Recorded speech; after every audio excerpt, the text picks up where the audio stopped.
Bona tarda, benvingudes, benvinguts. És un plaer donar-vos la benvinguda a la UPC per celebrar aquesta trobada de l'ADN TIC, del quart ADN TIC, que versarà, entenc, sobre el talent en l'àrea de tecnologies de les comunicacions, informàtica.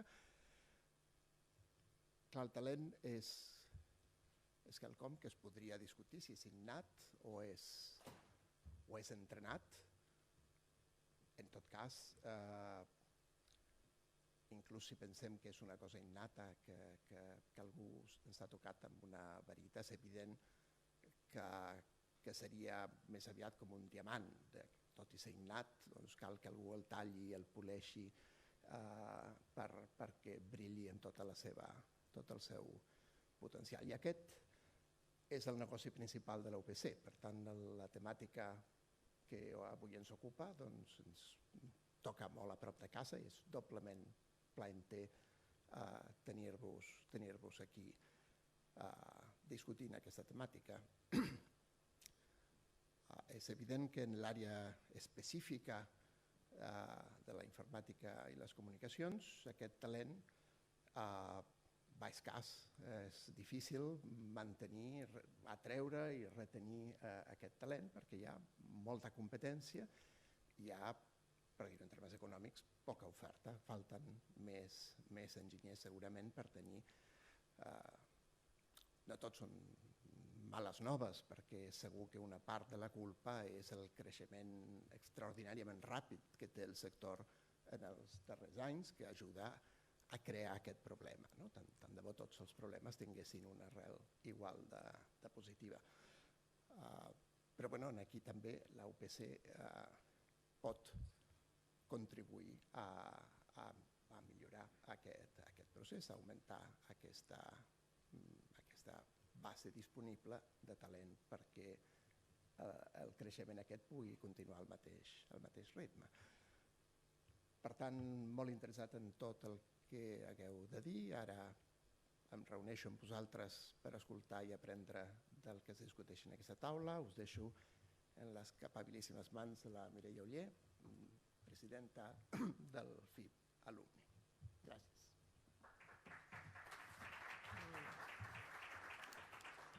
Moltes gràcies, Àlvar. Molt bona tarda, benvingudes i benvinguts, amics i amigues. És un plaer estar avui a la quarta edició de l'ADN TIC, un acte que neix en el marc de les diferents iniciatives del Club Festivity i organitzat de manera conjunta amb CIOS.cat. En relació a CIOS.cat, avui voldria aprofitar l'avinentesa per felicitar a la nova presidenta, la Rosa Maria Cortada. Avui no pot estar amb nosaltres presencialment, però tenim a Luis Miguel Martín, que és ara l'actual vicepresident, que segur que ho farà superbé perquè està molt entrenat, que porta uns anys fent-ho.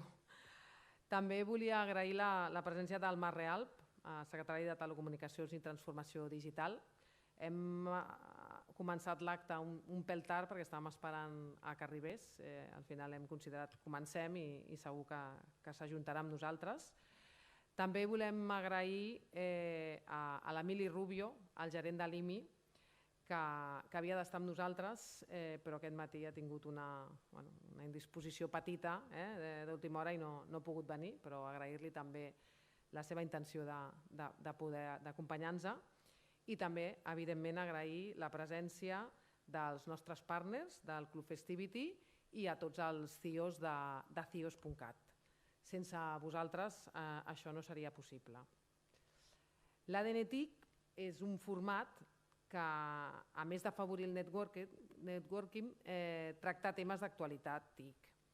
La temàtica d'avui segueix el fil conductor de la propera Festivity, o sigui que estem fent una mica d'abans, que és el talent digital, el IT Talent. Segur que tots ho patim, el disfrutem, ens preocupem, vull dir que el tenim tots al cap i jo crec que és un bon tema en el que tothom pot aportar i aprendre i col·laborar. I llavors, en el context de l'acte d'avui, parlarem especialment del talent dels CIOs i dels seus equips. Definició de talents, n'hi ha moltes. Aquí parlem que el talent és adequat per desenvolupar, implementar i gestionar solucions tecnològiques. Però el talent digital va més enllà del coneixement.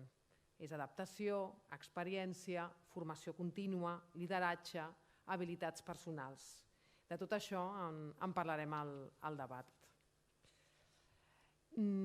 Recordeu, abans de començar, que ens podeu seguir a les xarxes amb el hashtag ADNTIC. Tenim aquí. I ara ja passo la paraula al Luis Miguel Martín, actual vicepresident de CIOs.cat. Moltes gràcies.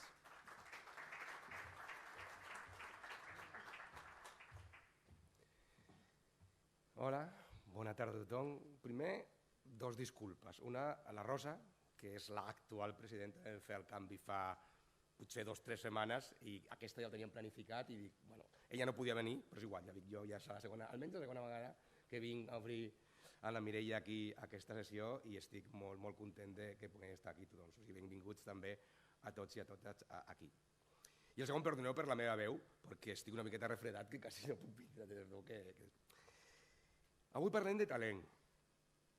Talent, jo crec que tothom estem patint el tema de talent. De fet, és un tema recurrent a CIOs.cat que no trobem gent per a les nostres empreses. Però jo volia generar una miqueta de polèmica i parlar una miqueta d'algo diferent, no? Perquè moltes vegades, i en aquest àmbit, en l'àmbit de... Jo vinc representant els CIOs, vinc representant el C-level d'una empresa, un directiu que està al comitè de direcció o no, però que és un tipus de talent diferent.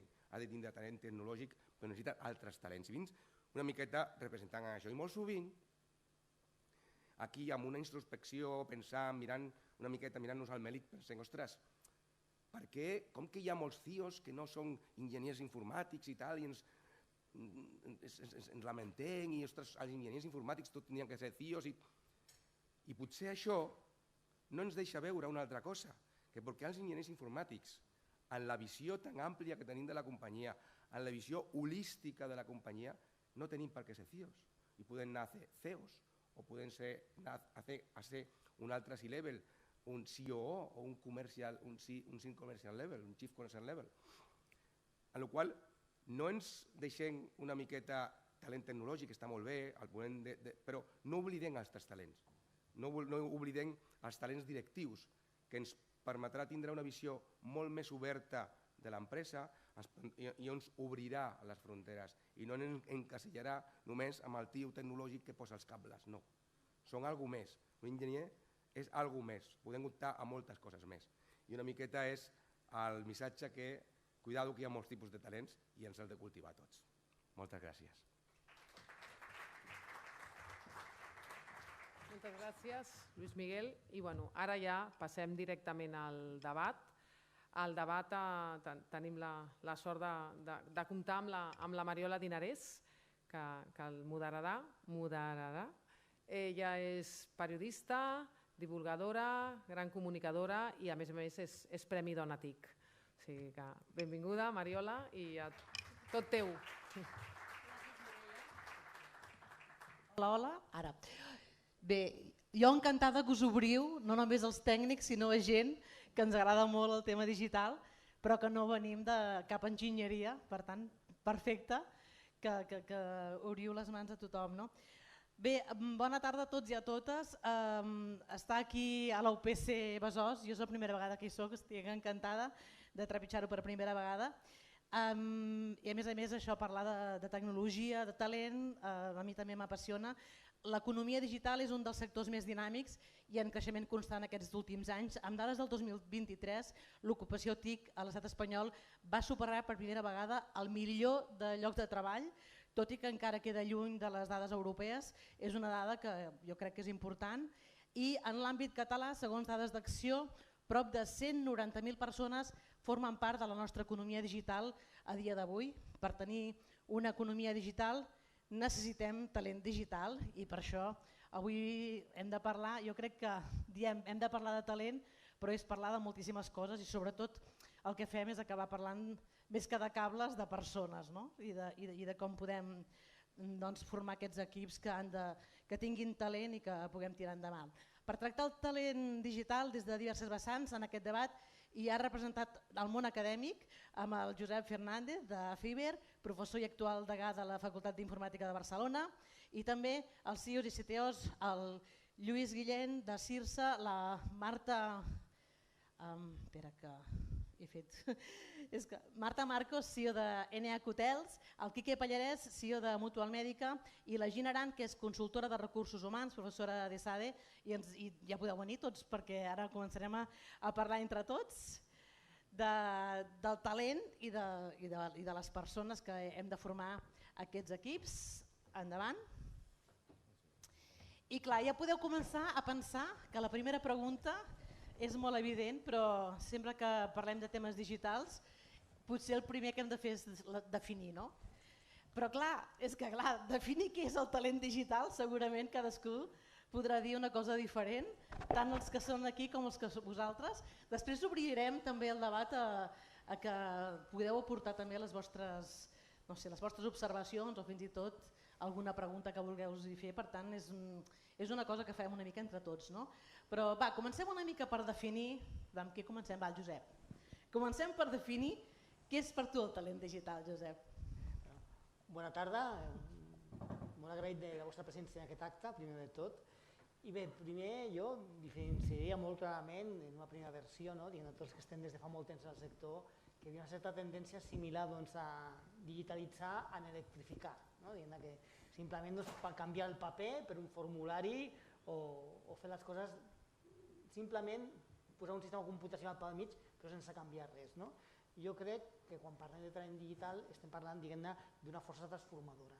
La força transformadora de tenir la capacitat de comprendre el domini o el problema que hem d'abordar i saber el que aporta introduir un sistema informàtic, un sistema computacional allà al mig. Abans del procés o d'aquest problema, durant i després. Per tant, jo penso que és aquesta capacitat d'entendre la problemàtica del domini, de saber fer servir el teu coneixement no per electrificar el que estàvem fent fins ara, sinó de millorar, fer un salt de qualitat en la solució que aportes i tenir capacitat també per portar-la a terme i implementar-la. Quique? Hola, bona tarda.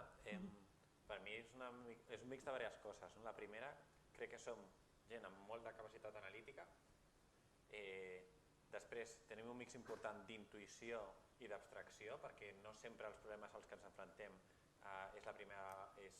hi ha una teoria sobre com resoldre'ls, i hem d'investigar i hem d'extrapolar sobre què hem fet abans i sobretot no tindrà por, és a dir, no tindrà por a aprendre, no tindrà por a provar, a innovar, i jo crec que això és un sentiment que ha d'estar al nostre dent el dia a dia. Per mi és superimportant.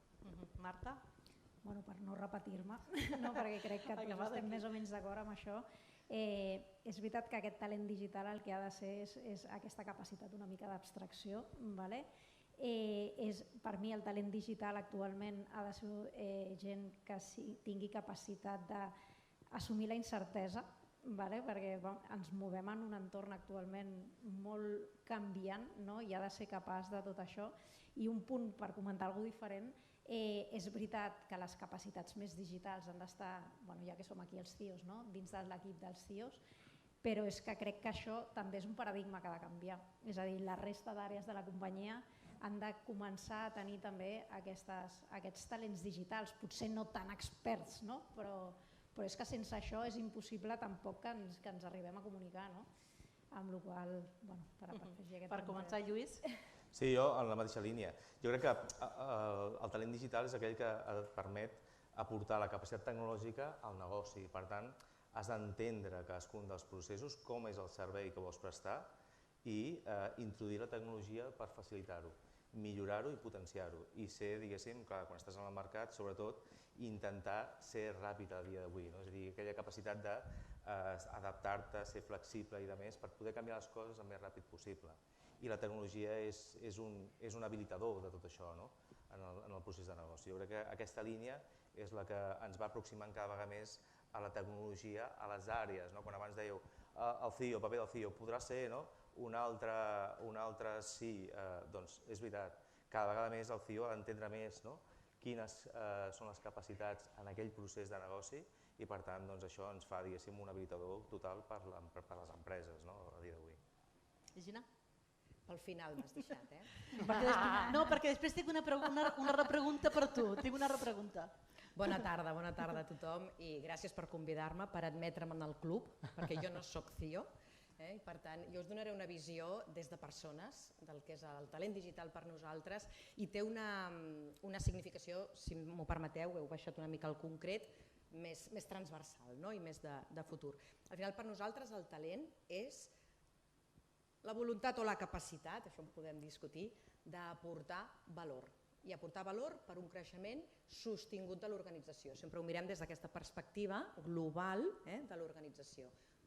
És estratègic el talent digital, òbviament, avui dia, però sempre aquest concepte de voler generar valor, voler créixer de cara al futur i tota la incertesa que ens porta al futur constantment. Clar, jo veient, clar, aquí segurament molts dels que esteu aquí sabeu molt d'això i esteu posats en departaments concrets, però per exemple jo he vist des de fora, des de la societat, jo m'imagino que clar, abans era el departament d'informàtica, o sigui hi havia potser una persona a tota l'empresa que es dedicava a arreglar els ordinadors, no sé, no? Llavors clar, ara ja el talent digital ha d'estar, com deia la Marta, una mica per tota l'empresa, vull dir, ja no és tan com focalitzat, no? I de totes maneres, per exemple, des de recursos humans, clar, apareix una persona, quines creus que són les habilitats que ha de tenir? Ja fèiem el debat prèviament de si n'ha de saber molt, ha de ser bona persona, ha de liderar, quines són les habilitats, les que diuen ara, soft skills, no? De fet, la Mireia ja ho apuntava, anaves dient algunes de les skills que nosaltres busquem, perquè a més de les hard skills, la que primer se'ns presenta al davant, com que tot això està emmarcat en un frame que és de canvi, que és de transformació, llavors el lideratge, que abans mencionaves, el lideratge és fonamental. I si parlem de lideratge, automàticament hem de parlar d'un conjunt de skills, un conjunt de soft skills, que són al final, tinc la sensació que si parlo cap aquí es canvia el so. No, et sent bé, no? Sí. Comunicació interpersonal, malgrat pugui semblar, que són molt tequis estos. No, comunicació interpersonal, justament ara més, fins i tot encara, ja que treballem from anywhere, des de qualsevol lloc, ja no només des de casa, sinó des de l'aeroport, des de l'autobús, des de la biblioteca, des d'on sigui, des de la universitat. Lideratge, també autolideratge, perquè cada vegada són més planes les organitzacions des d'un punt de vista jeràrquic, anem aplanant organigrames per fer-ho ràpid. I com que deia que estem afrontant canvi i canvi constant, home, resiliència, adaptació o adaptabilitat, ja no només per afrontar els canvis, sinó per poder treballar en equip amb altres persones que estan a certa distància. I fixeu-vos com canvia la comunicació, si estem aquí asseguts en presencial, que podem detectar certes senyals i lingüísticament captem altres coses, com ho fem a distància. I per tant, aquests són dos grans blocs. I després hi ha un tercer bloc de competències, per aquí deies que la capacitat analítica, aquesta és una, i contraposada amb aquesta, la creativitat. Creativitat per innovar, creativitat per trobar solucions innovadores a problemes que poden anar sorgint dins d'aquesta incertesa. Aquests són els tres grans blocs. El treball en equip, ja ni el dic, perquè ha sigut i serà sempre la competència clau, que implica, òbviament, moltes de les que hem dit ja. Abans per això amb el Quique parlàvem de... Dic, ostres, però quan t'arriba algú que has de parlar amb ell per incorporar-lo al teu equip, vosaltres què valoreu? O tu què creus que és més important de les habilitats d'aquella persona? Bueno, clar, és que nosaltres fem el que comentàvem abans, dèiem, ostres, busques el millor tècnic o busques una persona que tingui molta capacitat d'adaptació o que sàpigues que funcionarà bé en equip, al final no deixa de ser un mix. De manera que no crec que ningú en un procés de selecció, en la majoria dels nostres processos de selecció, mai anem a cercar el millor tècnic, per la qual la nostra formació i sens dubte tot el nostre dia a dia i jo crec que els responsables són molt importants que desenvolupem en les persones més joves, ajudem a desenvolupar-los en aquests skills, doncs jo crec que és important que vegin com la comunicació, obrir-se a l'organització, el treball en equip es basen en els temes bàsics. I això són intangibles que en les pròpies entrevistes, evidentment, captes. Clar, i des del món acadèmic, Josep, s'està treballant tot això? Estem incloent cada mes temes de soft skills, totes aquestes competències de comunicació i treball en equip són les que intentem impulsar més. I també d'altres que potser encara no s'han apuntat aquí, com són temes de sostenibilitat i compromís social. Això també ho estem treballant decididament. Clar, us aneu adaptant també al món que ve, evidentment, des de la FIP. Ho treballem. Nosaltres, en concret, tots aquests temes els van incorporar de forma bastant decidida al 2010. En el trànsit cap al Pla de Bolònia ho van incorporar. Clar, no sé quins... Per exemple, des de FIRSA, tu quina perspectiva tens amb això que deia el Quique? Busqueu perfils també molt tècnics? És un mix o com és? Al final és un mix. Òbviament és un equip ampli, perquè nosaltres en el nostre cas som 300 persones, i clar, al final hi ha molts equips i cada equip té una funció, i per tant pot ser que certes vegades busquis una especialitat molt específica, que pot ser interna o pot ser també externa, que la busques com a servei, i amb allò estàs cobert, i amb altres nivells, sobretot d'organització i més de management, òbviament els soft skills són fonamentals, i moltes vegades ho comentàvem, si tens certes persones que saben dinamitzar els equips que potser són més específics, més tècnics, pots arrossegar i crear les dinàmiques suficients perquè l'objectiu de l'equip pugui anar endavant. Jo crec que al final l'equilibri. També és cert que el que dèieu que ens han canviat les formes de treballar i per tant també hem de buscar les noves formes, com dinamitzem i que aquests perfils puguin créixer en capacitats que potser abans no eren tan rellevants i que a dia d'avui ho són. I sobretot en aquest mix del treball remot i el treball presencial hi ha aquesta part de com crees dinàmiques i sí que necessitem persones que en l'àmbit de la programació sàpiguen crear els debats i els foros suficients perquè això vagi endavant.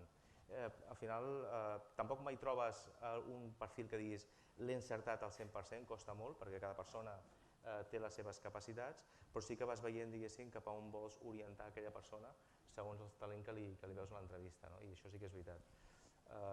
I pel que veig, pel que dieu, no és un patró, o sigui, no ha de tenir com un sí o no ha de ser això, sinó que és molt més obert, no, Marta? Bueno, sí, i no només el CIO, també depèn una mica el que deia, depèn una mica de la posició. És veritat, i el que deia el Quique, totalment d'acord, depèn de la posició, si ha de ser una persona amb un skill molt tècnic, molt específic, que ha de treballar sol,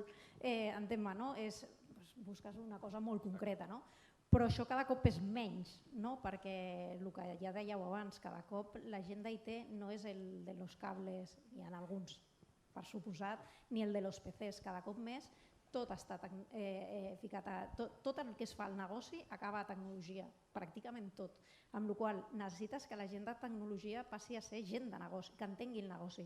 I jo el que trobo és que l'equip de tecnologia és el que més visió global de la companyia té, però més, perquè has d'estar ficat amb tot i al final tens una visió transversal que els altres normalment no tenen, perquè al final, no vull dir res, però el de comercial sap de comercial, el de màrqueting sap de màrqueting i quan els has de ficar a treballar amb alguna cosa junts, tu ets el que els hi fas d'engranatge.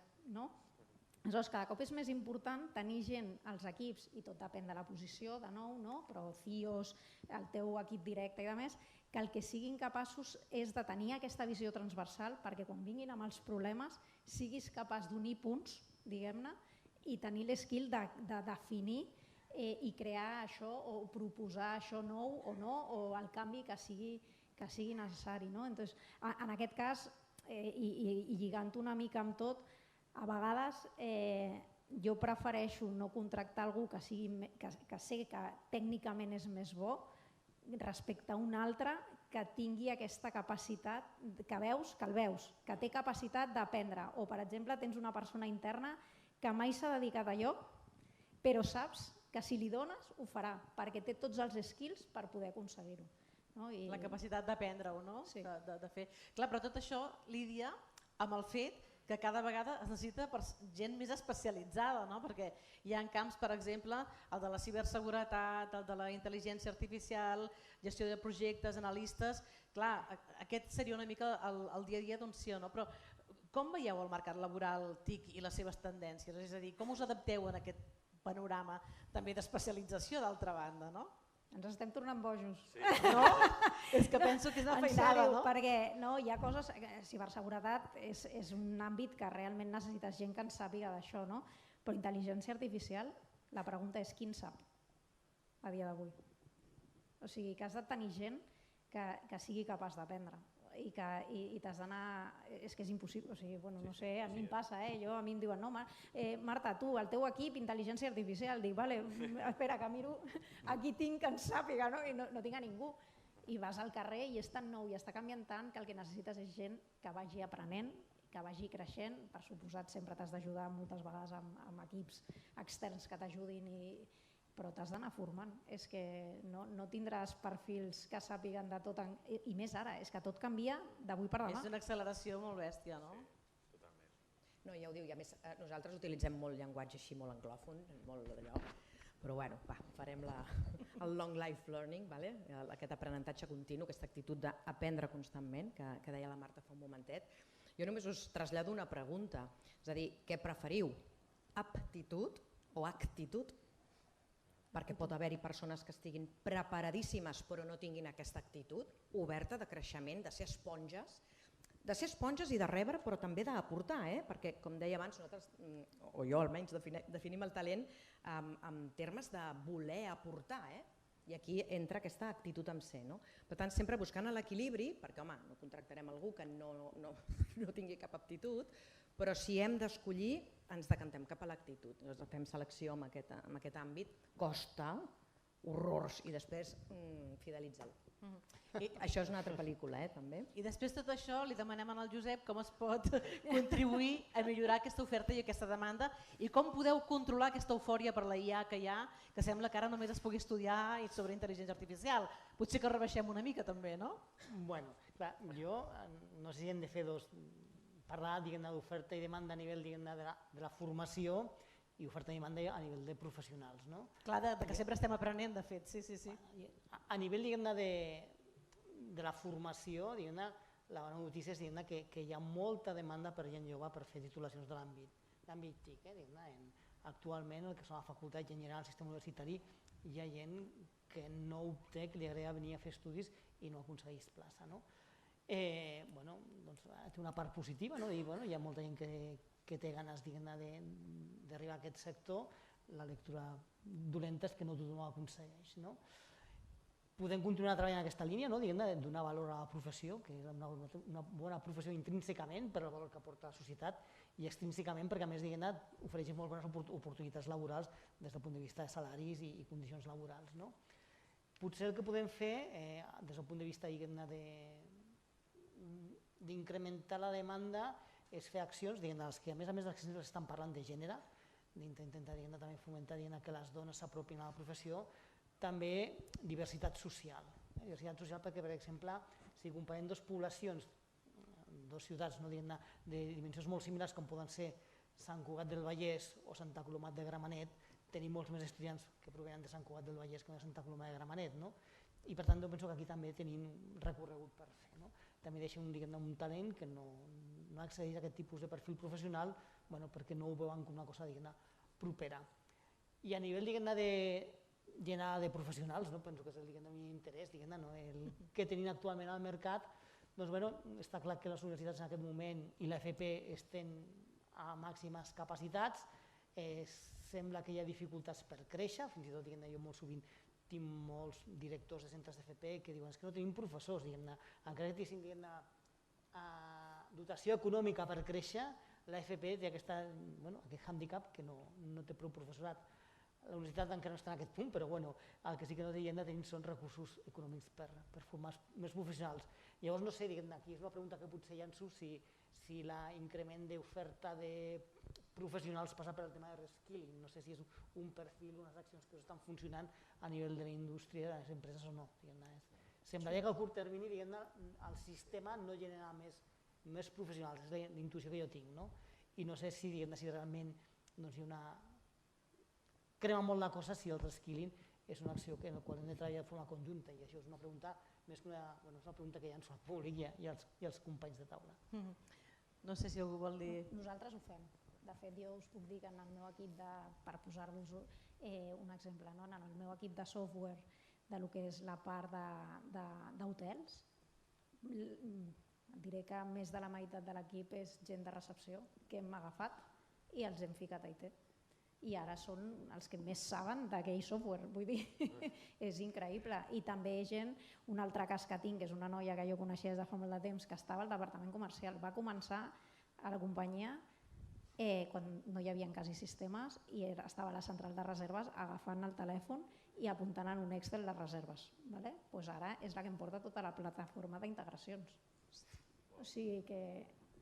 Però has de veure el talent, vull dir el que dèiem, no és tant l'aptitud, perquè tècnicament no en tenien ni idea, diguem-ne, sinó els hi veus les capacitats, veus clarament que poden canviar això i els hi dones la formació necessària, tira milles.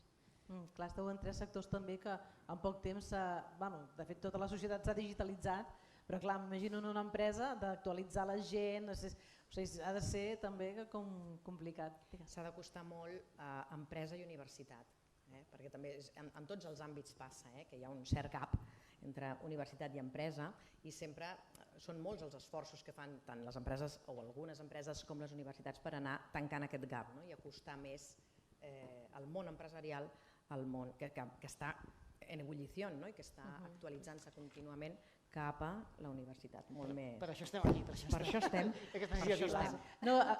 De fet, una de les primeres coses que s'ha dit aquí és que falta gent, o sigui, falta per totes bandes, gent que pugui treballar en aquest àmbit i clar, com que són molt pocs els que en saben i tal, després el que passa és que els hem de retenir. Jo sempre que parlo amb gent d'empreses i tal, dius que és un robatori constant, o sigui, de talent. Llavors, no sé de quina manera les vostres empreses feu que l'empresa, no sé, m'imagino que sigui més amigable, no sé, què oferiu per retenir el talent a CIRSA, per exemple? Són diversos factors. Un pròpiament són cadascuna de les persones que estan en les nostres àrees tenen la seva missió i per tant hi ha projectes que són interessants i llavors jo crec que quan estem cercant algú és explicar de la millor manera aquella iniciativa. Veure i facilitar que tenim les eines adequades i que apostem per la persona perquè pugui desenvolupar un trajecte dins la companyia, perquè, com diem, no entres en una posició i aquella posició et quedes durant X temps d'una forma permanent, aniràs canviant i per tant el que hem de mostrar és que tenim la capacitat per aportar a aquella persona, a aquell perfil professional, un trajecte dins la companyia. Això potser és el més complicat.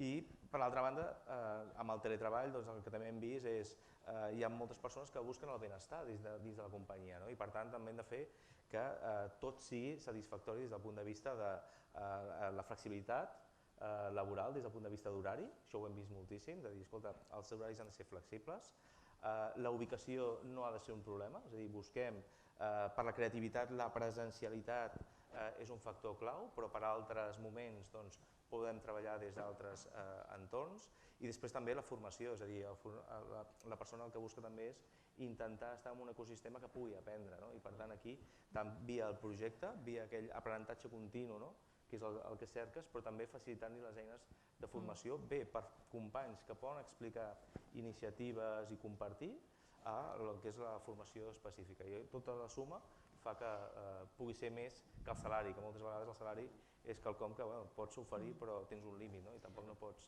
lluitar sempre. Sembla que les noves generacions el que volen moltes vegades és temps, a diferència d'altres generacions que el que volien sempre hem de fer més diners, doncs sembla que demanen una mica de temps. I jo no sé de quina manera esteu lidiant vosaltres amb el tema del teletreball, les grans tecnològiques han reculat totes, però què esteu fent, un híbrid? La vostra experiència quina ha estat? És un híbrid. El que sí que veiem és que hi ha moments que a distància la creativitat no sorgeix de la mateixa manera, potser perquè no en sabem suficient, és a dir, potser aquí encara hi hauria un terreny a treballar encara més, però el que sí que veiem és que quan les persones estan en contacte tenen més capacitat de generar idees i estan potser més relaxades en alguns entorns i per tant creen una fricció que els hi permet... Però no és qüestió de control, és més qüestió d'aquesta creativitat? Totalment, perquè veus que les idees al final són moments, i a vegades moments molt petits d'interacció, però que són molt rellevants i a vegades amb el teletreball ho perdem.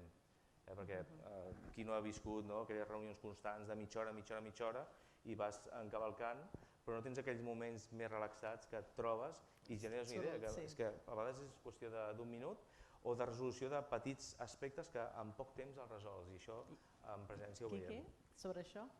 Sí, em sona bastant. Nosaltres tenim, com crec que molts de nosaltres, un esquema molt híbrid, però potser massa rígid. Jo crec que el que hauria d'estar és molt més orientat a una flexibilitat per projecte, per iniciativa, per estar segurs que quan la creativitat és necessària, com apuntaves, i que la gent estigui conjuntament, tot vagi més ràpid, de tal manera que potser el paradigma per mi hauria de canviar una mica d'algú fixa de 2+3 o el 60% a algú orientat a iniciatives, projectes, potser tindria un punt més interessant. I perquè a part jo sempre tenia l'estigma pensant, ostres, les persones que venen de més lluny, ostres, si els dic que vinguin perquè no sé què, quan aquell dia teletreballarien, vindran o no vindran? La gent està, en realitat, la meva percepció és que la gent, quan ve i li serveix vindre a l'oficina, no li suposa un problema. El problema és el que dius, vindre per ficar-me a l'oficina i ficar-me al Teams des de les 8 fins que me'n vagi. Doncs escolta, això poc sentit. L'altre jo crec que a tothom li aporta. Us ha passat per això, per exemple, que gent que vol venir aquí, per exemple, a viure a Barcelona i treballar, o no? Em refereixo que quan dieu que vingui gent a la meva empresa, a l'empresa en què estàs, o sigui, és el món el que està als teus peus o és la gent de Catalunya, per dir alguna cosa?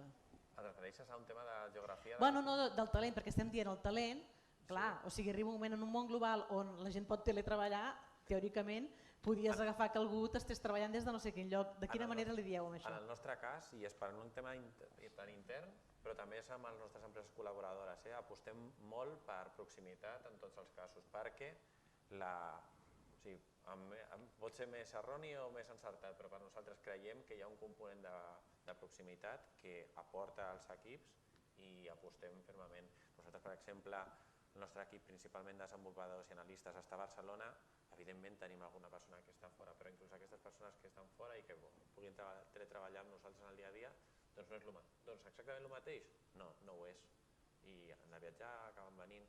Jo crec que encara hi ha un component humà, perquè no deixem de ser-ho, que aporta molt en el dia a dia. I clar, Marta, m'imagino això que estaves explicant, de gent que heu pogut formar. M'estic imaginant el dia que la formis que sigui ja supercrac i després vingui a la competència i digui la fitxem, això passa, no? Això passa. I en el nostre sector més. Roten tots, és increïble. Sí. Tinc sort que no tinc molta rotació en el meu equip i jo crec que té a veure amb aquesta retenció i això de l'híbrid no híbrid. És veritat que en quasi totes les empreses s'ha posat algú estricte de 2-3, 3-2, però sempre dintre d'una cosa flexible. Almenys en el meu equip sí que ho fem. Escolta, has de venir 2 dies, però si una setmana no pots venir, no vens. I si al juliol, per lo que sigui, no vens, no vens. A no ser que hi hagi alguna cosa que si et necessito has de venir. Flexibilitat. Sí que, però tots han entès, curiosament, perquè ara passa molt i ens ho podran dir millor des de recursos humans, que la gent diu no, jo vull treballar sempre des de casa. Això té un punt molt negatiu, al meu parer, perquè més enllà de la creativitat, que és veritat, el Quique ha dit, som socials, és pura realitat, i no és el mateix tractar cada dia amb una persona online que si te l'has trobat i t'has pres un cafè. No és el mateix. Jo, si em deixes, Marta, explicaré una anècdota sobre això. Perfecte. I l'altra cosa és quantes coses s'arreglen als passadissos. A la màquina del cafè. O a la màquina del cafè. Sí. O sigui, aleshores, aquest punt, aquest punt de necessitat d'estar és brutal. De fet, en algun cas nosaltres hem tingut persones a l'equip que ens han demanat, escolta, me'n puc anar a viure?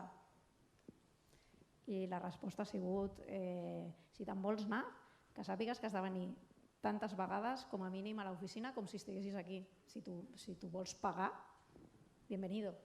Però no pot ser que te'n desenganxis, perquè si no, com retens un talent que no ha passat mai per l'oficina? És que és impossible, li és igual treballar per tu que per un altre. Perquè estableixes unes relacions, en el meu equip crec que no hi ha molta rotació, perquè són com una petita gran família i marxar és deixar la família, no? És aquest component més personal, no? Entonces, bueno, l'anècdota de la gent. Ai, l'anècdota. Ja fa uns quants anys, quan començava tota la transformació digital, que ara ja està molt madura, però quan començàvem en aquest àmbit, una empresa amb la que treballàvem, que és una tecnològica, no cal dir noms, però òbviament, imagina't, treballava tothom des de qualsevol lloc, teletreballaven, i sí, perquè optimitzem, perquè d'aquesta manera tenim flexibilitat, optimitzem costos, no cal anar a l'oficina. I el CEO em deia, diu, és que anem a l'oficina perquè és que necessitem tocar-nos, ens hem d'abraçar. Vull dir que som humans al final, no som robots. Llavors, allò de be human, live digital, és a dir, ets humà, viu en digital, viu amb les eines digitals i amb tot aquest mindset digital, però ets humà, continuem sent. Clar, moltes vegades aquestes feines que estem dient s'han d'externalitzar els serveis TICs d'una empresa. Clar, segurament aquí hi ha molta gent que està pendent de què es busca, perquè puguin entrar com a proveïdors. Què valoreu vosaltres a l'hora de triar un proveïdor? Quique? Vinga. A veure, que tampoc hi ha màgia.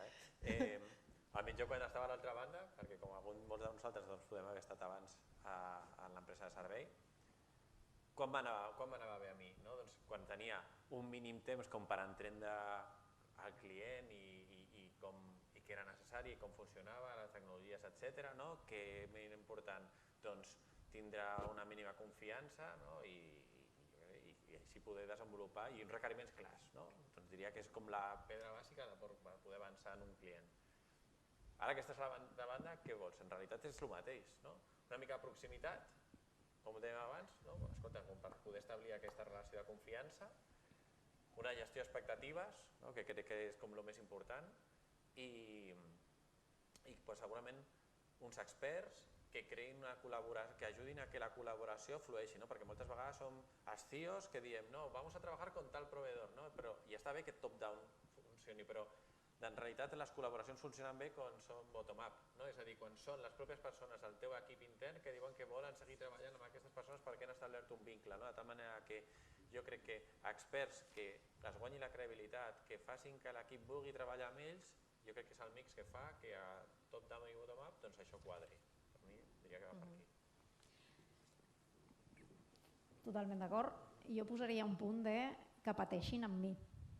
És a dir, perquè resumeix una mica, tot això és busques un proveïdor que per suposat et doni el que tu no arribes, ja sigui perquè no tens els suficients recursos o perquè no tens l'expertise, necessites consultors que et donin les idees i tal, però que es converteixin en el teu equip. O sigui, jo busco gent que es converteixi, o sigui, proveïdors que siguin com un més de l'equip, tant a nivell de decisions, és veritat que les decisions les acaba prenent el client, però jo m'he trobat amb consultors que diuen no, esto ho decideixes tu. Dic, bueno, ja, però no posaré jo les opcions i me les decidiré jo, perquè aleshores no sé què fas aquí. Però que a més vegis que realment quan hi ha un problema no diuen és que això... Jo sóc el proveïdor, no. Tu pateixes amb mi, i jo ho vaig a veure, que realment ho pateixes amb mi, el partner, que se li diu, aquest nom tan maco, no és un proveïdor, és un partner, que t'acompanya, en realitat és una extensió teva, no és un proveïdor. I l'has de tractar com a tal, això és molt important, perquè si no, no vale, és cap a un cantó i cap a l'altre. I Lluís, algun apunt d'aquest tema de proveïdors? Jo diria que la flexibilitat és un factor clau perquè moltes vegades estem en entorns canviants i els requeriments estan clars en un moment, però anem construint a mesura que anem caminant i per tant necessitem que, igual que demanes als equips aquesta flexibilitat, en els proveïdors que acaben sent una extensió o bé per servei o bé per alguna capacitat concreta, et puguin acompanyar i per tant siguin flexibles. I quan les coses van una mica més mal dades, intentar ser flexible des del punt de vista de la negociació, intentar ser creatius a l'hora d'aportar idees per millorar o bé la relació o bé el servei, i quan van bé, òbviament, compartir l'objectiu. Jo crec que també moltes vegades és un equilibri entre l'empresa client i l'empresa que proveeix. I quan les coses no funcionen, a vegades sí que clarament és un cantó, però normalment és l'equilibri entre les dues parts. I quan no funciona és tant d'un com de l'altre la responsabilitat que funcioni. I això és una cosa que s'ha de construir. Per tant, també necessitem que pel cantó del proveïdor sàpiga construir aquesta relació. I llavors nosaltres, òbviament, als nostres equips demanem que tinguin aquelles figures per poder anar mantenint i tenir un diàleg constant. Tampoc no es tracta de dir, escolta, et veig un dia i m'ho entregues. Avui en dia és anar construint a mesura que vas caminant. Tenir continuïtat en la relació. Correcte. Pel Josep i la Gina, quan parlem del sector TIC i del talent, el primer que ens ve al cap és la gent jove, joves i tal. Però clar, potser oblidem una mica també l'experiència que hi ha, i tu parlaves, Josep, dels equips, que deies han de ser multiclasse, multidiversos, multigènere, l'èxit serà quan tinguem un equip de multitot, què en penseu sobre això? En realitats complexes cal mirades diverses. Jo penso que aquesta necessitat de tenir diversitat de gènere, diversitat social, cultural, fins i tot quan estem construint solucions, fins i tot des de Barcelona, que hi ha molts hubs que estan desenvolupant solucions que són d'àmbit mundial.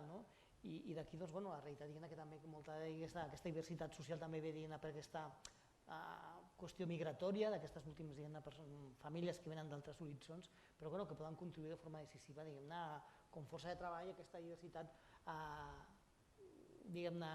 cultural en la qual estem connectats. I Gina, un dels problemes també és l'edatisme en aquest aspecte? Completament. Ara estem vivint en una època en què tenim 4 generacions, 5 en algun cas generacions en algunes empreses, i això vol dir que hi ha molts paradigmes mentals diferents. El tema que dius de l'edadisme, vull dir que també és un element de diversitat per sumar-me una mica al que deies.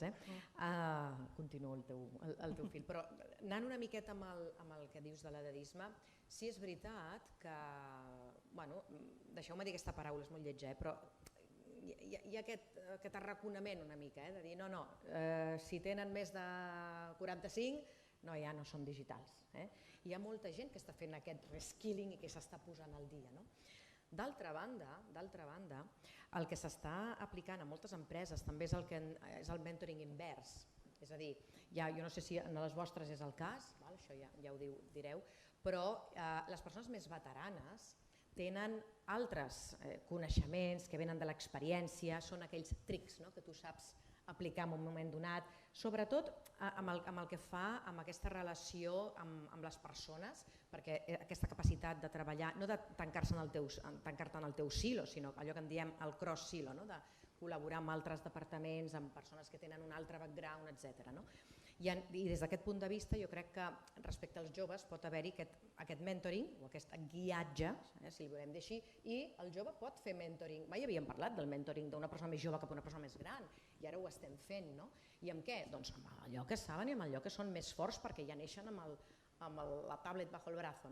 Llavors aquest funciona bastant. I després també una altra de les coses que pot suposar també una palanca per integrar aquesta diversitat i l'edadisme o les persones de més edat són les comunitats d'aprenentatge. És a dir, nosaltres podem tenir grups on podem parlar i compartir el temps mateix, però que podem fer grups on podem compartir moltes pràctiques. I avui que els protagonistes són els CEOs, quines habilitats personals, tècniques i de lideratge, sobretot ara que parlem una mica de lideratge, ha de tenir un CEO, segons la vostra perspectiva? Quina capacitat de lideratge ha de tenir? Bé, jo crec que un dels primers és, òbviament, l'estratègic, des del punt de vista d'entendre l'empresa i entendre, diguéssim, quins són els valors de cadascuna de les àrees. I aquesta, òbviament, cada vegada més acostar-se més al negoci per poder traduir la necessitat en després una transformació tecnològica que pugui aportar. Aquest seria un bàsic. L'altre és aquell acompanyament, diguéssim, en els equips, fer-los créixer. Ser capaç de ser el líder en potenciar cadascun dels equips i de les persones, perquè al final, diguéssim, les coses es fan amb totes les persones que conformen l'organització i per tant necessites arrossegar-los en aquest camí. i quan els acompanyes amb les capacitats tecnològiques, de saber veure què és el que pots aportar, diguéssim, a cadascuna de les persones o a cadascun dels equips perquè puguin allò potenciar-ho i realment elevar-ho.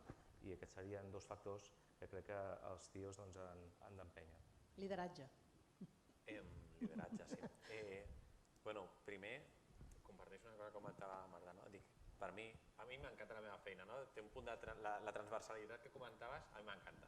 En el meu cas en concret, la relació en totes les àrees i el coneixement i saber utilitzar-lo, és a dir, en el sentit de no muntar el xiringuito com es pot muntar en alguns llocs, però saber que pots ficar a la disposició de tot el teu equip i tots els proveïdors que col·laboren amb tu per al desenvolupament de negoci, si l'entens bé, és bàsic, perquè tot i que hi hagi una gestió de la demanda independent, al final els recursos i l'estàfic el fiques tu, de tal manera que pots entendre i ser objectiu i saber cap a on ha de tirar l'empresa és bàsic.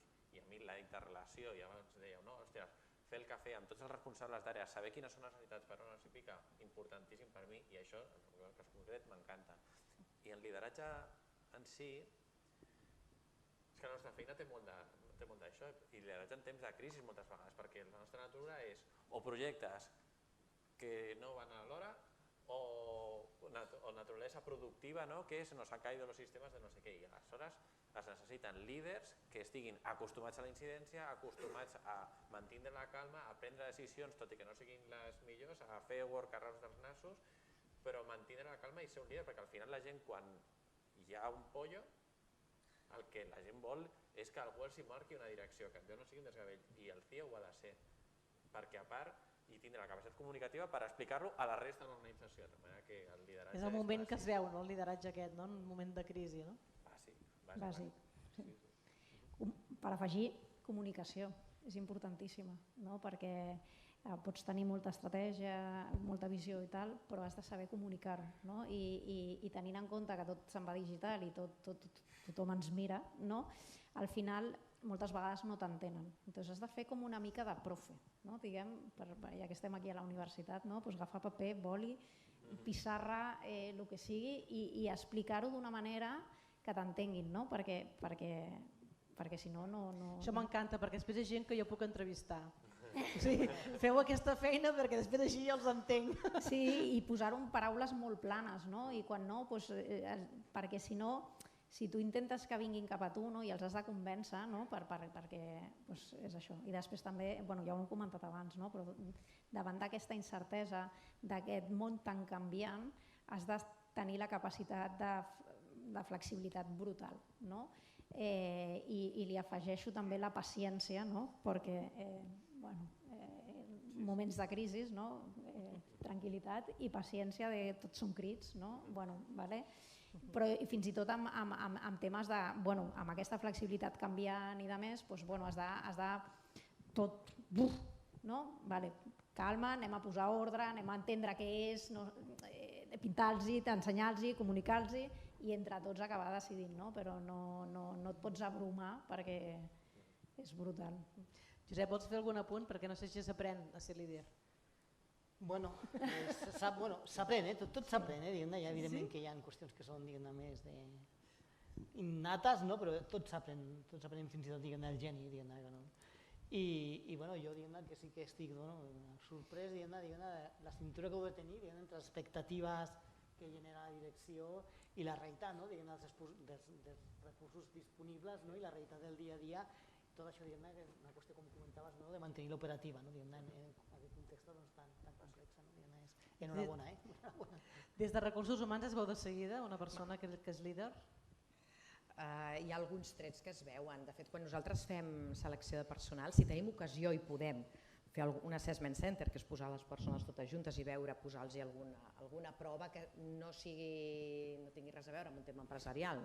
Si un d'un barco, has d'anar a una illa, que t'emportes, tot això no ens importa absolutament res si s'emporta la navaja o el gato o l'alfombrilla.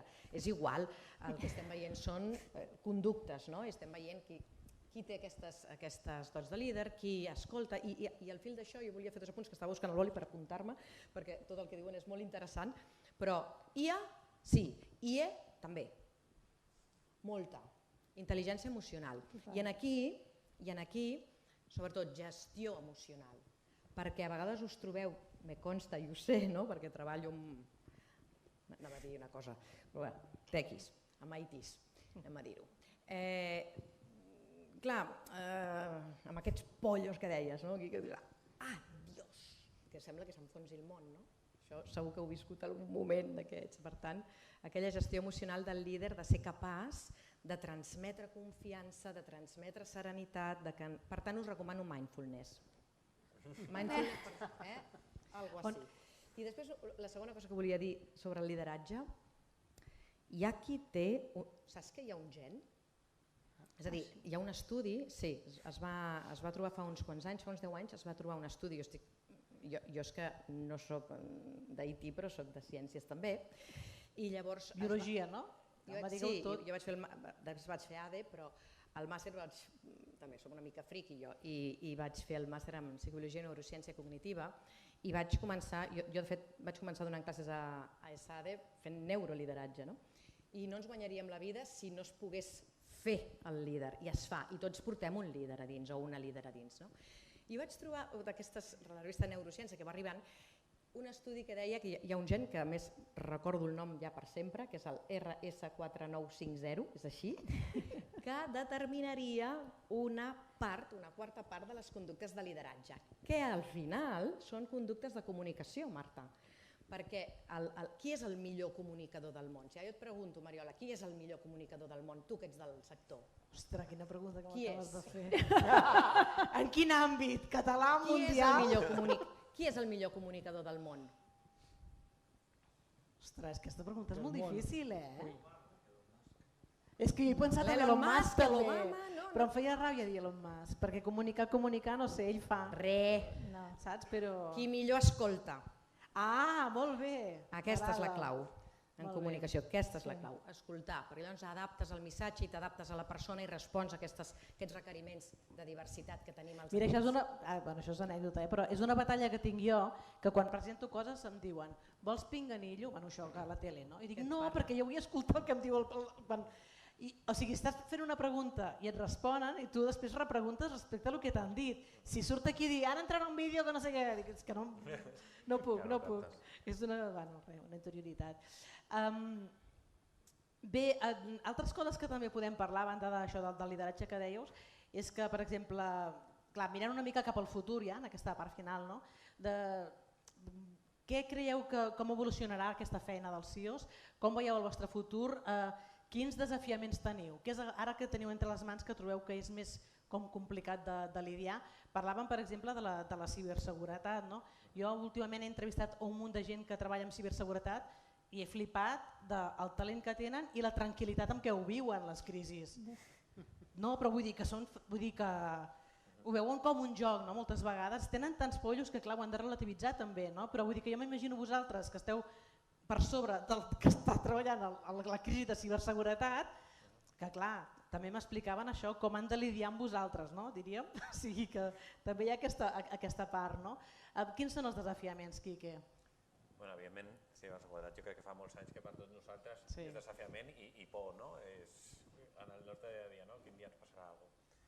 Però jo crec que la majoria de CIOs, jo crec que devem viure, com estava dient la Marta, angústia per la IA, no? És aquelles que sembla que cada dia n'hagis de saber i que cada dia, a part, com les notícies són tan constants, doncs jo crec que el gran desafiament que tenim és que tothom ens ve a preguntar pel tema com si nosaltres ens sabéssim de tot, de manera que és com una mica drama de vegades. Clar, és la conversa del bar, la IA ha arribat al bar del matí. I tot funciona i està fet demà, i no és veritat. No.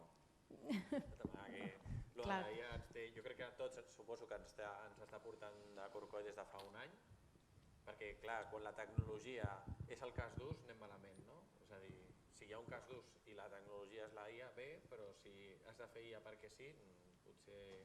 Clar, és com una eina més de màrqueting, no? Segons com. Bueno, està clar que té una utilitat, em sembla que no només serà un hype, però tampoc pot ser IA perquè sí, no?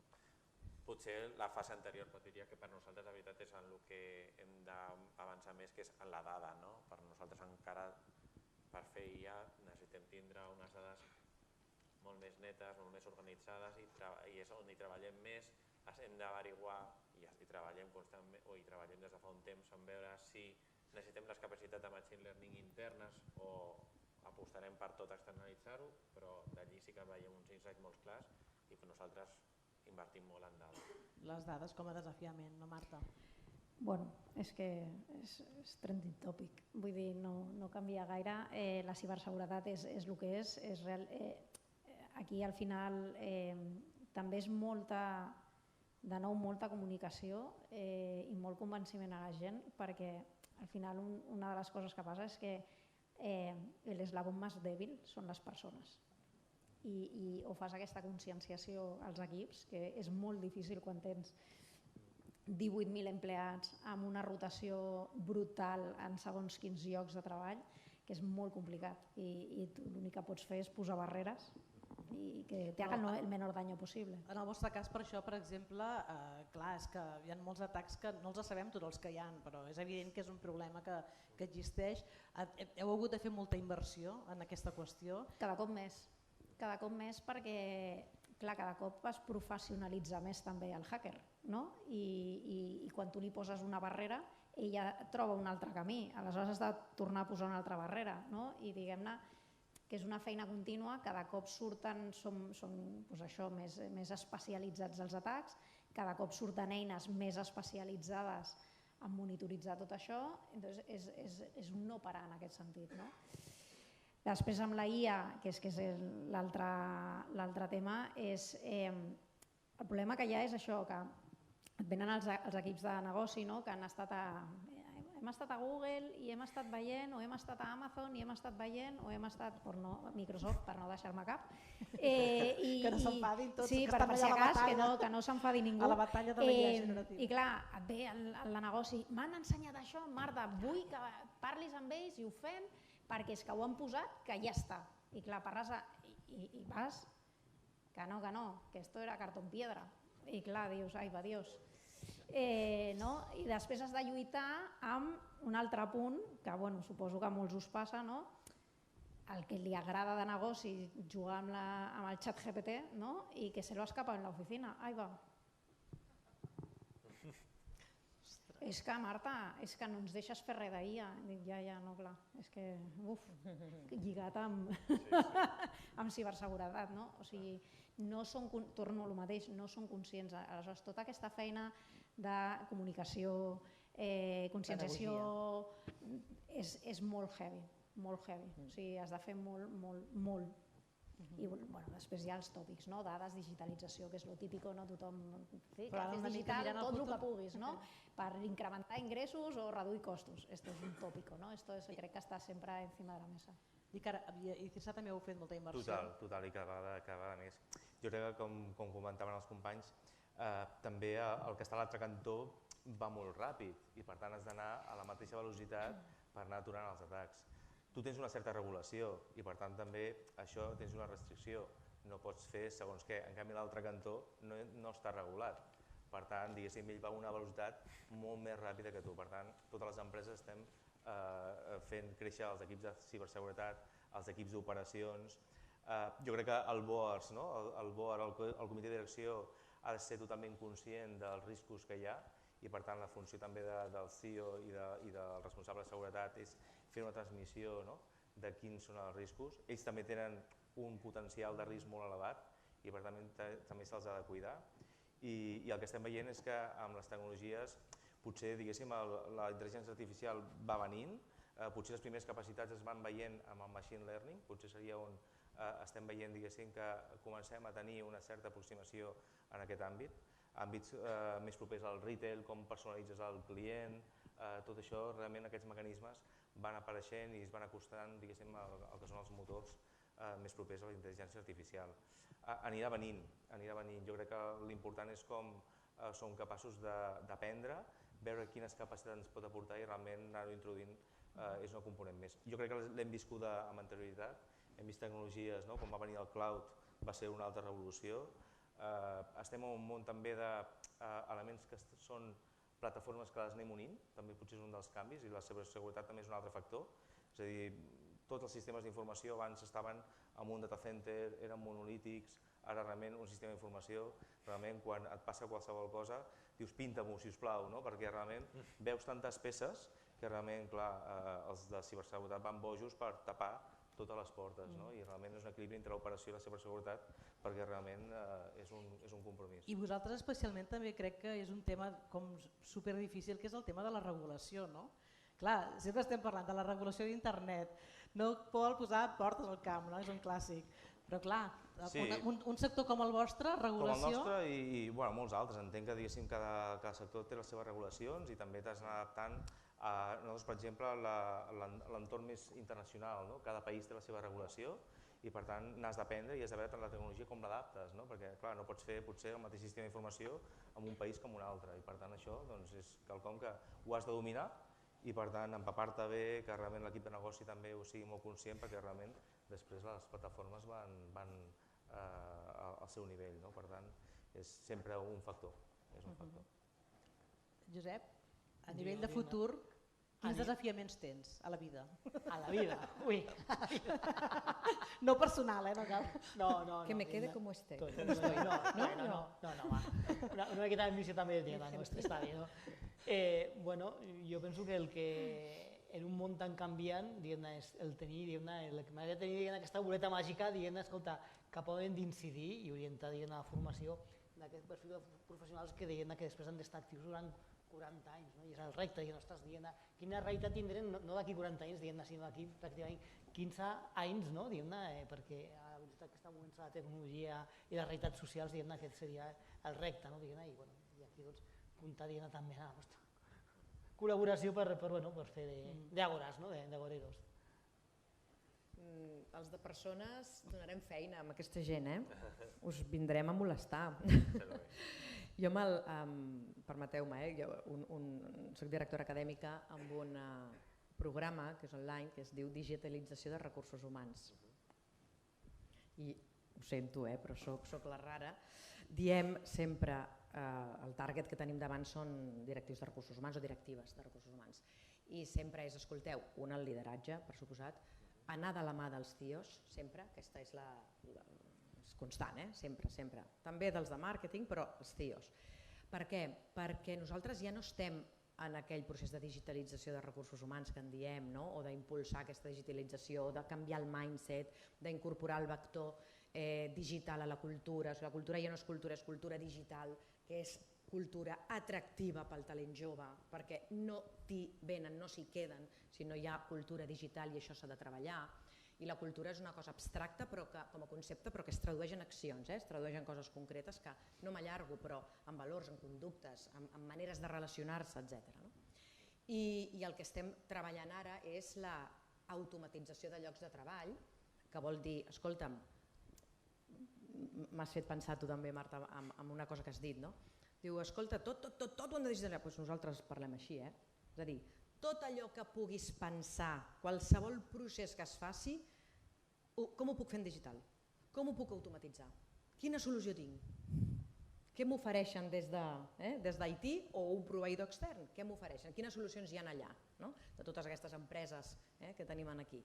Doncs que vaig a veure un got d'aigua, és exagerat ara, però l'interrogant te l'has de posar.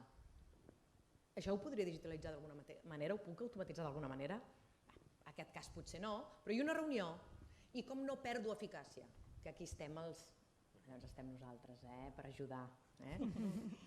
Alguna utilitat tenim també, els de persones? Doncs crec que hauries de fer o màgia, automatització, perquè en un futur hi hagin més dones en aquest sector. Aquest és el tema. Hi ha prou CIOs, dones? Hi ha més CIOs homes i en general a les STEM hi ha poca dona encara. Són poques o sou poques. Llavors, les dades que tenim, però jo la dada que ara us diré és del 2022, que és un 16%. Crec que he llegit últimament que ja ens estem acostant cap al 20, al voltant del 20 o del 25% de professionals en aquesta.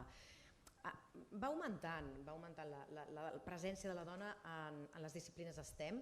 També hem de comptar que les disciplines STEM hi ha les de ciències, tot el que sigui psicologia, igual que ciberseguretat és un camp a l'alça i que per tant és molt atractiu i augmenten els estudiants també perquè saben que aquí trobaran feina, en tot l'àmbit de la salut mental també, i això també és ciència. Però hi ha poques dones, no, Josep? Però hi ha poques dones. Perdona? Hi ha poques encara dones poques a la dones. facultat d'informàtica. Depèn, però bueno, ja és una cosa curiosa que el programa històric, que és enginyeria informàtica, en tenim un 18, en canvi en graus d'intel·ligència artificial o ciència de dades la cosa pot pujar al 40 o al 50%. Ah, O sigui que el nom una fa la cosa per cosa. l'altra. No sé si algú vol fer una intervenció, estem ja al final, però si algú vol dir algun comentari o alguna cosa, o ja ha quedat tot clar, doncs endavant. Però sempre m'agrada fer l'apunt aquest final femení, ja veieu que hem pogut fer una taula que hi haguessin també homes i dones. No? Però està molt bé que ho facis, perquè el problema que hem tingut, mentre es van pensant la pregunta, faig temps, el problema que hem tingut, que ha tingut la dona, tradicionalment, a part d'una sèrie bueno, ja Darwin la considerava un ésser que mai podrà arribar a ser tan intel·ligent com l'home, que podrà ser més o menys encertada en algunes qüestions, però al nivell de l'home no fotem. Llavors, el problema que hem tingut és que amb aquestes consideracions, que ja són seculars, que són històriques, no s'ha visibilitzat. Llavors, qui visibilitzava una matemàtica com Lovelace, per exemple? O qui visibilitzava a Marie Curie, ara em dic una així més coneguda. La visibilització és important, l'educació fonamental, i que ja, inclús anant més enrere, i que els propis docents que tenim dels nostres nanos que estan i nenes que estan a primària o que estan a parvulitos, com són els docents, de quina generació són, quin mindset inconscientment tenen, quins estereotips estan utilitzant sense saber-ho. Per tant, aquí trenco una llança també. Mira, aprofito per preguntar-li a les empreses si també ho miren això, si és home o dona o teniu un problema amb això. Home, evidentment, després tens la capacitat que tens, és a dir, perquè al final arriben els perfils que arriben. Nosaltres, en el nostre cas concret, estem molt lluny, en l'equip d'informàtica estem molt lluny de la paritat, però és desitjable, de fer el possible ho fem. Sí, bé, el problema és més del principi, de donar empenta a les nenes. Entenc que el problema és quina disponibilitat hi ha ara mateix, o sigui, quin és el mercat i des d'on s'actua, com estaves comentant, perquè la proporció va canviant. A mi m'ha sorprès la dada que has comentat d'aquests graus d'intel·ligència artificial, doncs ho veig com una cosa superpositiva. I Marta, tu fas a vegades que si tens dos i és dona potser... No? No. Va per perfil, o sigui, ni discriminació positiva ni negativa. Però t'haig de dir que en el meu equip no arribem al 50% de paritat, potser estem en un 40-60, però jo tinc 3 potes sota meu i 2 d'elles són dones i només un és un home.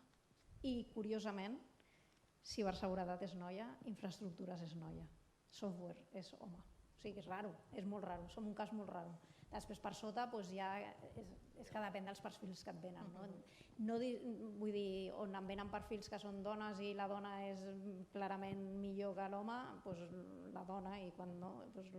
El problema és quan és al revés, el problema ve, i per això parlem a vegades, i callo amb aquest tema, però el problema a vegades ve perquè a igualtat de condicions la tendència ha sigut sempre no, un home dona més confiança, dona més confiança. Llavors això és una cosa que ja s'està trencant, però encara ens falta molt. Jo crec que en alguns moments sí, jo crec, i depèn de quines posicions i depèn de qui sigui el CEO, també, no ens enganyem, però també hi ha 2 punts. Crec que coses, per molt que ens costa que els homes ara tinguin 16 setmanes també de baixa paternal i no sé què, això, tot i que fa molt mal quan et passa, dius, 16 setmanes sense... Però això fa que aleshores ja no et plantegis, és que és dona en moment de poder ser mare, aleshores em deixarà tirar... Vols dir que ha estat bé això per... A veure, per això sí. No opinaré de tota la resta. No opinaré de tota la resta. No totes són mares. Però també crec que nosaltres mateixes no ens podem limitar i a vegades segueixo pensant que culturalment nosaltres mateixes ens fem mal. En el sentit que ens limitem, però perquè culturalment hem sigut educades així. I tant. No, jo, per exemple, per la meva part de periodista, sempre busco perfils superexperts i superespecialitzats. Mira, l'exemple del podcast que he fet sobre ciberseguretat, el volia fer paritari, eren 19 programes, no? O sigui, vaig fer 8 homes, 8 dones. Les 8 dones, el dia abans em van demanar el guió i em van repreguntar si ella era el perfil que jo buscava. Totes 8, I no hi ha cap home que em vagi trucant i dir-me, sí, endavant. O sigui, és un exemple bastant bèstia que a mi em va frapar. Lluís, acabem parlant de gènere. Sí, nosaltres, òbviament, buscar la paritat és complicat perquè realment, diguéssim, les vacants no veus, diguéssim, aquesta paritat com a tal. Però jo, en el meu cas, sí que anem veient perfils joves que realment l'empenta que tenen, diguéssim, marquen diferència i realment, òbviament, després busques per perfil i aquí no hi ha més, no? Però sí que veiem un canvi i venen molt empoderades, vull dir que realment, jo diria la part positiva, i és per llançar també el missatge, és que sou canyeres, vull dir que realment, diguéssim, les que esteu en el sector TIC, sou realment gent amb empenta i que realment es marca la diferència. Jo diria que si busquéssim, diguéssim, el valor del sector femení al sector masculí i el comparéssim, realment veuríem que molt perfil femení realment té una empenta brutal. Jo crec que la base és important, les escoles, que realment la tecnologia es visqui de la mateixa manera en els dos àmbits i realment això, jo que tinc nens petits ho vaig veient que l'escola va millorant amb això, però encara ho has de, com jo a casa, clar, som més tequis, intentem motivar-ho, però realment, diguéssim, a l'escola és la clau. I a mesura que va creixent, jo crec que el perfil jove veiem una diferència i comencem a veure realment perfils molt potents i estem super. Nosaltres a la companyia ho estem buscant, diguéssim perquè al final també entra dins del component ESG i això és un factor que ho estem treballant molt, però realment estem super satisfets els canvis que s'estan produint. Molt bé, doncs moltíssimes gràcies. Crec que hem de fer algun apunt de la festivitat que s'acosta, però un fort aplaudiment de la Gina Aran, consultora de recursos humans, el Quique Pallarès, CEO de Mutual Mèdica, la Marta Marcos, CEO de NH Hotels, el Lluís Guillén, CTO de CIRSA i el Josep Fernández, degà de la FIP. Un aplaudiment per ells.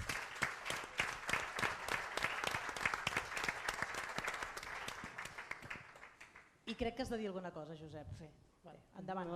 Ja sabeu, si voleu baixar, ja, si voleu. Sí. Fem la cluenda. Moltes gràcies. Ha estat molt interessant.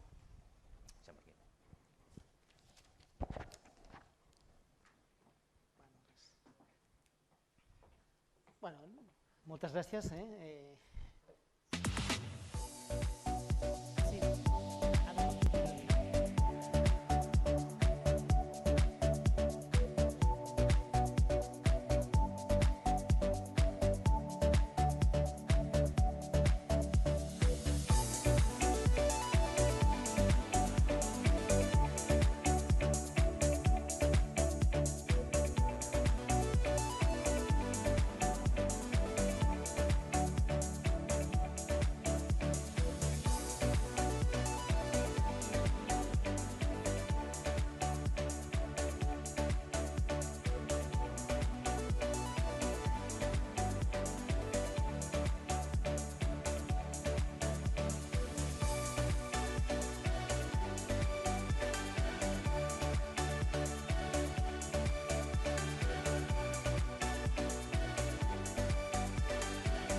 crec que no hi ha millor manera que rememorar els bons moments de la 20a Festivity per començar ja a parlar de la propera edició del Club Festivity per aquest any 2024-2025 i evidentment del buc insígnia, la propera Festivity i la 21a Festivity.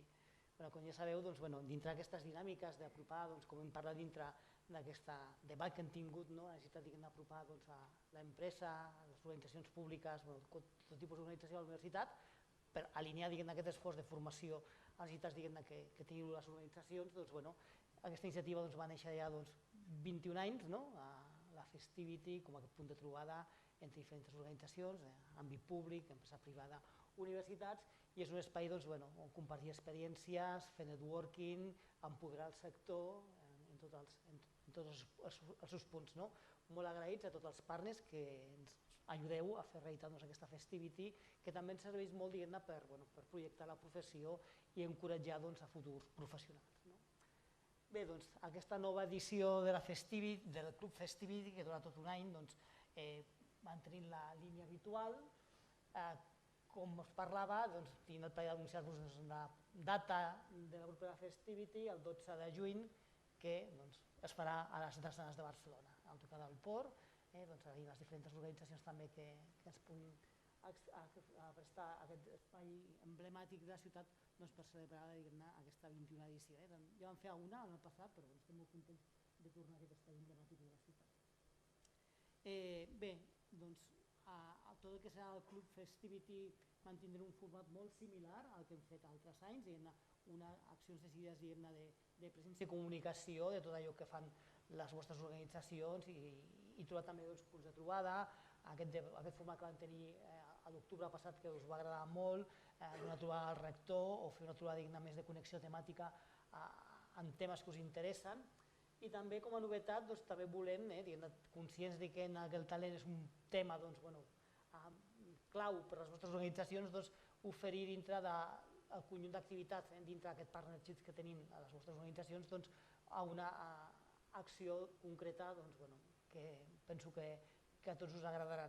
Primer, dedicar un dia al mes d'octubre per fer un format fira d'ocupació exclusiu per a les empreses que esteu col·laborant amb nosaltres dintre del Club Festivity, aquesta com una primera acció. I també una segona opció, també agrair-vos que també heu manifestat l'interès de poder fer algun tipus d'acció formativa. Evidentment, dintre de la universitat enfoquem molt la formació a temes més conceptuals, deslligant-nos de les qüestions del dia a dia, anem més a les metodologies i a aquesta visió de futur més que a les realitats del dia a dia. I per tant, aquesta visió complementària que podeu portar a l'operativa del dia a dia i de les eines i les metodologies actuals també poden enriquir molt els nostres estudiants. Per tant, també obrir aquesta porta a fer accions formatives en un format curt i intensiu, d'una setmaneta, unes 20 hores, però en el qual podeu també projectar el que és la realitat dels projectes que desenvolupeu i la realitat del dia a dia d'un enginyer o enginyera a les vostres organitzacions. També és una activitat que pensem que pot tenir molt d'interès per totes les organitzacions que col·laboren amb nosaltres dintre del Club Festivity. A tots els que ja ens heu confirmat la vostra presència dintre d'aquesta propera edició del Club 24-25, moltes gràcies.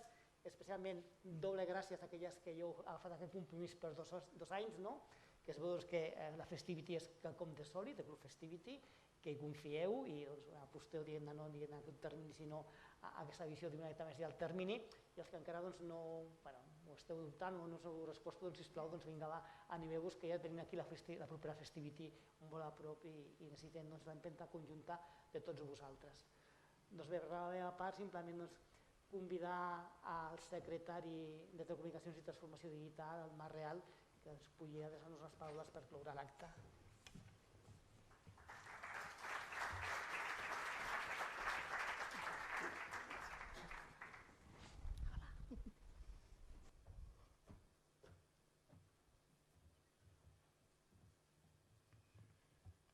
Bé, bon vespre a totes i tots. En primer lloc, agrair a la Festivity i a CIES.cat per convidar-me a fer aquesta clausura d'aquest acte, d'aquesta jornada d'avui. Aquesta jornada en reconeixement d'una figura, la figura del CIO, que amb els anys ha esdevingut una peça, diríem, imprescindible en el desenvolupament empresarial d'una gran part de les activitats econòmiques i socials i de tots els sectors de la nostra societat, i diria que fins i tot encara més ara, en aquests dies en què vivim immersos en aquesta revolució tecnològica, que sempre dic que ho està canviant tot, que ho canviarà tot i que ens presenta aquests nous reptes que parlàveu abans, preguntes, incerteses i reptes als que hem de donar resposta. Una revolució digital, com deia, que ens obliga a transformar-nos a tots, i quan parlem de transformació digital, que abans a la taula jo he arribat tard però he sentit el concepte que l'anomenàveu, quan parlem de transformació digital sempre dic que no implica no és només digitalitzar els processos de producció o els processos administratius. La transformació digital és molt més, implica transformar la nostra manera de com prestem els serveis a la ciutadania, en el cas de l'administració, als clients, en el cas de les empreses, i transformar la manera d'apropar-nos també a aquesta ciutadania, a aquests clients. En ple segle XXI, les empreses, les organitzacions no som ja només proveïdors de productes i serveis, som a més proveïdors ens hem convertit en proveïdors, diria que de valors. Els nostres clients o la ciutadania, parlo per les empreses, els clients no compren només productes i serveis, sinó que compren els valors que a través d'aquests productes o que aquests serveis representen. I la tecnologia ens ajuda a les organitzacions a apropar-nos més i millor als clients i a la gent, i apropar aquests valors a la gent. La tecnologia, que abans la teníem com un backend, estava el backend que donava suport als serveis, després la vam passar al front-end, acompanyant els serveis, i ara la tecnologia forma part ja del servei. I diria que la realitat és que avui en dia producte, servei i tecnologia en la majoria de casos ja no es poden separar, són un tot inseparable.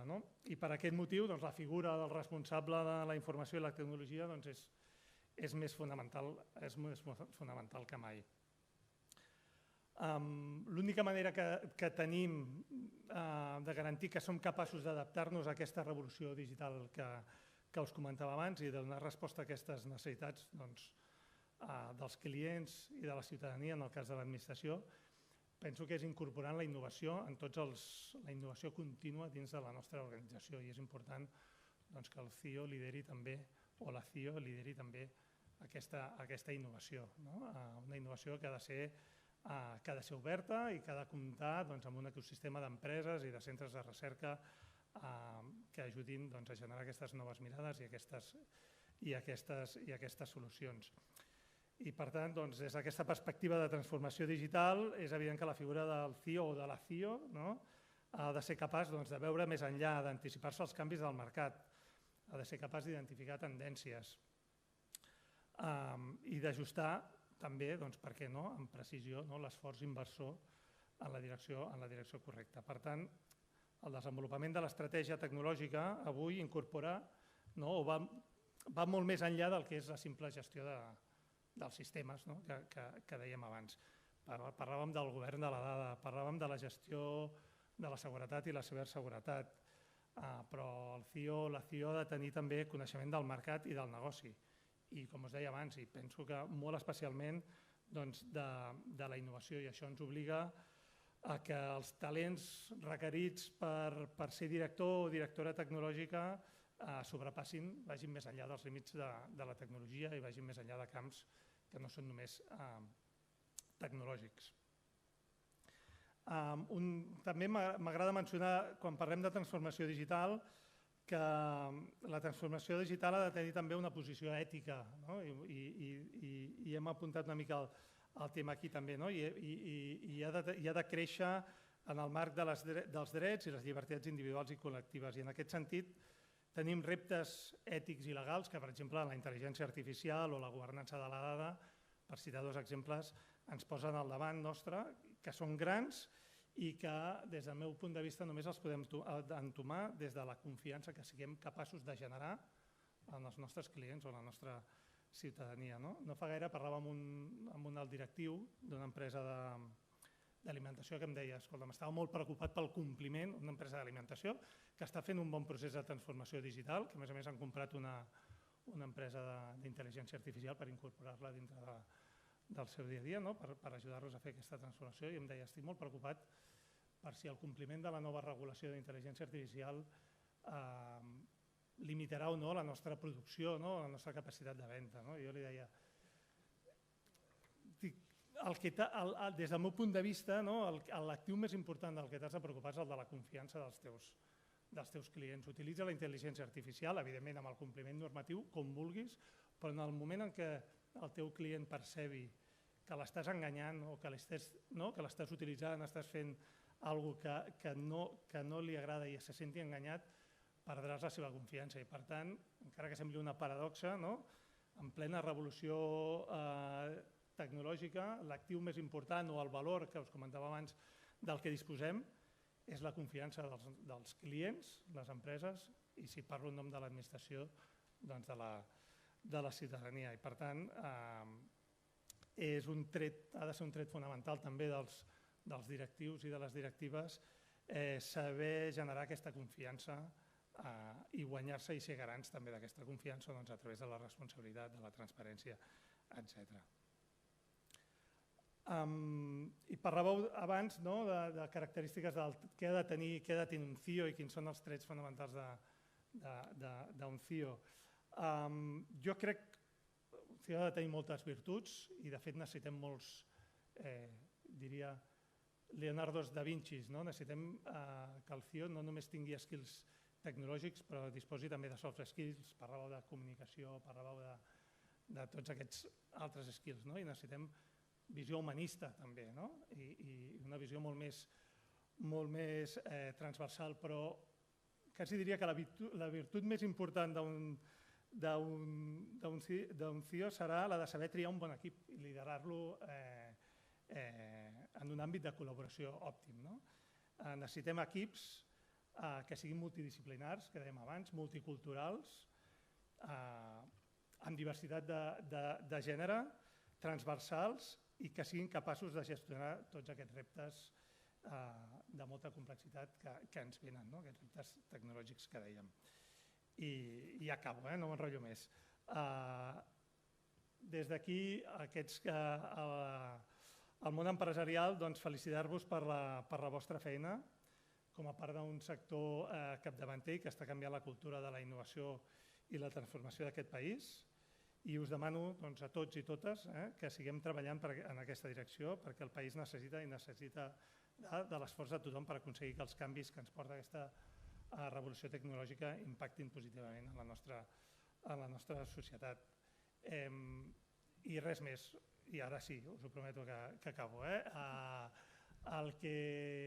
Aquests dies, quan tinc l'oportunitat de pujar a fer aquests discursos de cloenda o tinc la possibilitat de dir alguna cosa en públic, sempre dic el mateix.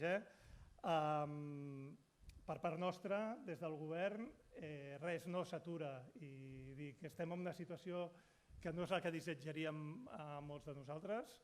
Jo em vaig incorporar al govern al gener i per tant és la situació que no desitjaria, però em refereixo a les eleccions i aquests possibles moviments, però el que vinc a dir és que el govern no s'atura, que nosaltres no ens aturem, que la secretaria no s'atura i que per tant estem a la vostra, seguim treballant incansablement i que estem a la vostra disposició per tot el que necessiteu, perquè com sempre diem, el temps tecnològic ens diu que no val abadar, que cada minut compta en la cursa per construir una societat millor i per tant no podem parar. Moltes gràcies i que tingueu una bona vetllada. Moltes gràcies, secretari. Crec que ja sé a quina empresa et referies, Ja sé a quina empresa et referies. No ho sé, no la dic. Bé, moltíssimes gràcies. Doncs aquí acabem aquesta jornada, però ara aquí a fora teniu un aperitiu. Doncs això, moltes gràcies per la participació i fins una altra. Bona nit. Tanco el micro.